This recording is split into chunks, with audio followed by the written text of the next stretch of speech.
And the race to determine the next president of the United States of America is coming down to a few battleground states where ballots are still being counted. Skylar Henry has more details from the White House.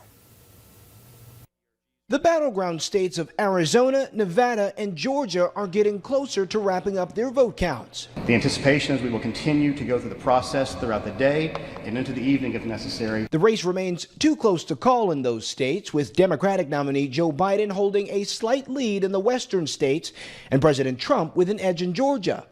If Biden picks up two of those states, he will be the next president. It's clear that we're winning enough states to reach 270 electoral votes needed to win the presidency. Or Pennsylvania could send Biden to the White House. President Trump is leading in the Keystone State, but the majority of outstanding ballots are in Democratic-friendly areas. I feel very good about Pennsylvania. Virtually all the remaining ballots to be counted were cast by mail. The president tweeted this morning, "Stop the count."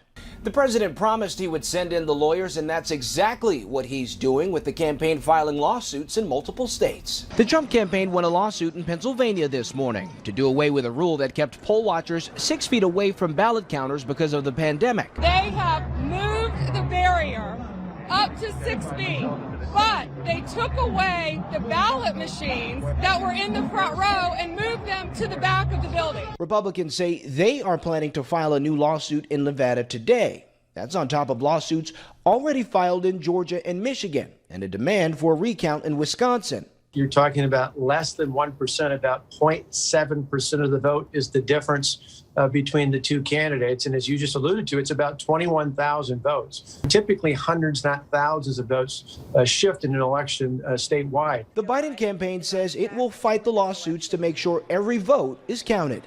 Skylar Henry, CBS News, the White House. And the Biden camp has started fundraising to help offset legal costs. It has also set up a website to begin the transition process. The former vice president spoke just moments ago, urging states to continue counting the votes for Americans to remain patient. Voters overwhelmingly approved police reform measures in at least 5 states on Election Day. Voters in nearly a dozen cities and counties in California, Texas, Oregon, Washington State, and Ohio approved cheating, overhauling, or strengthening police oversight boards.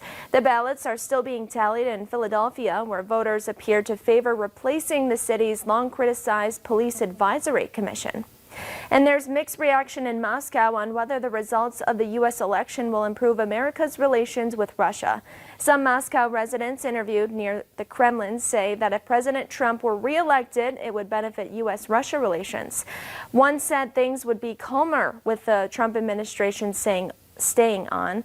Another said she thought President Trump would be loyal to Russia because of business interests in Russia.